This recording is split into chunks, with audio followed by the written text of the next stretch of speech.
দুপুরবেলায় ছিপ হাতে নিয়ে ভুতুরে পুকুরে মাছ ধরতে যাচ্ছি।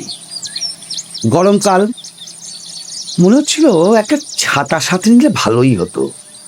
বন্ধুরা বলা বলি করে ওই ঘন জঙ্গলের মাঝে থাকা ছোট্ট পুকুরটিতে ভূতেরা নাকি মাছ ধরতে আসে। ছাতাটা সঙ্গে থাকলে ভালোই হতো। আমার সাথে দেখা হলে ছাতা দিয়ে পিটিয়ে ভূতকে জব্দ করতাম। ভাবতে ভাবতে ঘন জঙ্গলের ভিতরে ঢুকলাম। মাঝে একটা ছোট্ট পুকুর দেখেই থমকে গেলাম, আর মনে ভাবলাম ভুতুরে পুকুর নামে পরিচিত পুকুরটির নামকরণ সত্যি যথার্থ। যেহেতু আমি ভূত বিশ্বাস করি না, তাই কোনো সমস্যাও নেই। তবে যে কোনো কেউ এখানে এলেই গা কিন্তু ছমছম করবেই তার।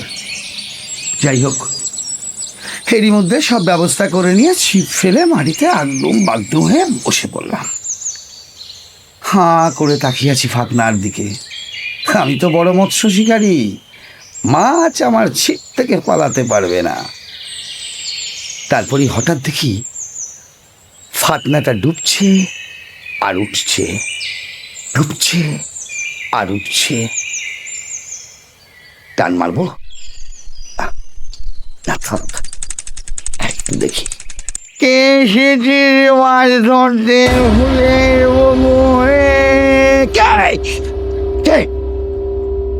কে চিৎকার করছো? কে সেটির মাছ ধরতে ভূতের পুকুরে? কে রে? কে তুই? চালাকি হচ্ছে আমার সাথে? কে সেটির মাছ ধরতে ভূতের পুকুরে? তবে রে দাঁড়া দাঁড়া, দেখাচ্ছি মজা। এই বলে আমি একটা গাছের ডাল ভেঙে নিয়ে গভীর জঙ্গলের মধ্যে ঢুকলাম ভূতের খোঁজে।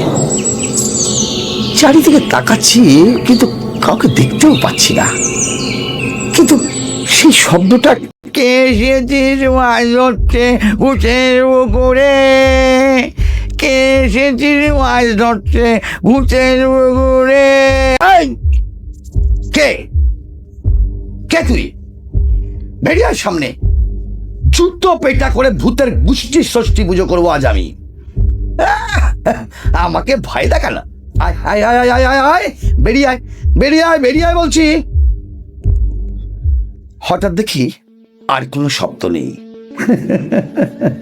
বেটা ভূত, ভেবেছিলিস আমাকে ঘাবড়ে দিবি না?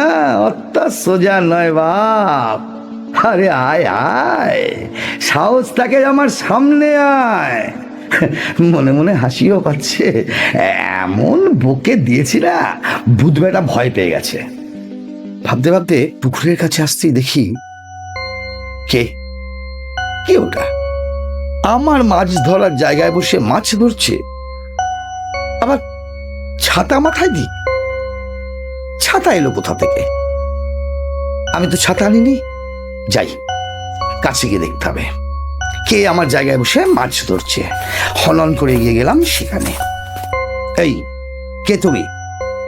আমার জায়গায় বসে আমারই ছিপ নিয়ে? আশ্চর্য তো, কেমন ঢেঁটার মতো ছাতা মাথায় দিয়ে বসে আছে দেখ। এই, শুনতে পাচ্ছিস না কালারাম? বলে আমি ছাতার মাথাটা ধরে দিলাম টান, আর সঙ্গে সঙ্গে আমার দিকে ঘাড় ফিরিয়ে তাকালো। বাঁচাও বাঁচাও, কে আছো? বাঁচাও! আমি আমি ঊর্ধ্বশ্বাসে চলে চলেছি। কোন দিকে যাচ্ছি কোনো হুঁশ নেই আমার। কি মুখ! তবে তবে ওটা কি ছুটতে ছুটতে একবার পিছন দিকে ঘাড় ঘোরাতেই দেখি আমার দিকে ছুটে আসছে। কি করে আজ মাছ ধরতে এসেছিলাম রে বাবা! বাঁচাও আমাকে, বাঁচাও আমাকে, বাঁচাও আমাকে, বাঁচাও! হঠাৎ হয়েছিল আমি বন থেকে বেরিয়ে পড়েছি। আমি আমার বাড়ি যাওয়ার রাস্তায় উঠে এসেছি। আমার আমার রাস্তায় দাঁড়িয়ে আমার দুই বন্ধু কালটু আর গুলটু দাঁত বার করে আমার দিকে তাকিয়ে আসছে। কিরে, ছুটছিলিস কেন? কি ঘামছিস, হাঁপাচ্ছিস, পেন্টুল ভিজে কেন রে? আসছিস? ভূত কোথায়? মাছ মাছ মাছ মাছ, ভূত, কি বলছিস বলতো? ঠিক করে বল। বলছি বলছি, ওই বাগানে। হ্যাঁ, কি আছে? তারা করেছে, তারা করেছে। শুধু তারা করেননি গুরু, তার পিছনে এসে দাঁড়িয়েছে। আর কি করবি না? যে কি হচ্ছে? তুই আর কি করছিস? ইয়ার কি করছি না গুরু, ঘাটটা ঘুরিয়ে দেখো। আমি যে ঘাড় ঘুরিয়েছি, অমনি দেখি আমার পিছনে দাঁড়িয়ে। আরে কি হলো তোর? চিৎকার করছিস কেন চেপে ধরে? আরে ছাড় ছাড়, তাকিয়ে দেখ, দেখ ওটাকে। আমি আমি ভয়ে চোখ খুলছি না, ওদের চেপে ধরে রেখেছি। আরে দেখ না ওটাকে। তারপর তারপর ঘাটটা ঘুরিয়ে আস্তে আস্তে চোখের পাতাটা তুললাম, দেখলাম বল্টু হাত ভর করে আসছে, আর হাতে একটা মুখোশ। আমাকে মুখোশটা ঘুরিয়ে ফিরিয়ে দেখাচ্ছে। তখন মনে ছিল একটা ঘুষি মেরে দাঁতগুলো ভেঙে দিই ওদের।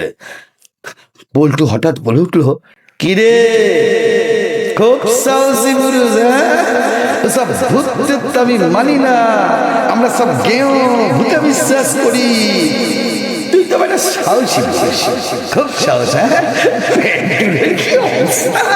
তোরা তোরা খুব বাজে, এইভাবে কাউকে ভয় দেখায়। যদি কিছু হয়ে যেত ভালোই হতো, তুই ওদের দলে চলে যেতিস, আর আমরা তোকে কাঁধে তুলে নিয়ে বলতাম, বল হরি হরি বল, বল হরি হরি বল, বল হরি হরি বল, বল হরি হরি বল, বল হরি হরি বল, বল হরি হরি বল।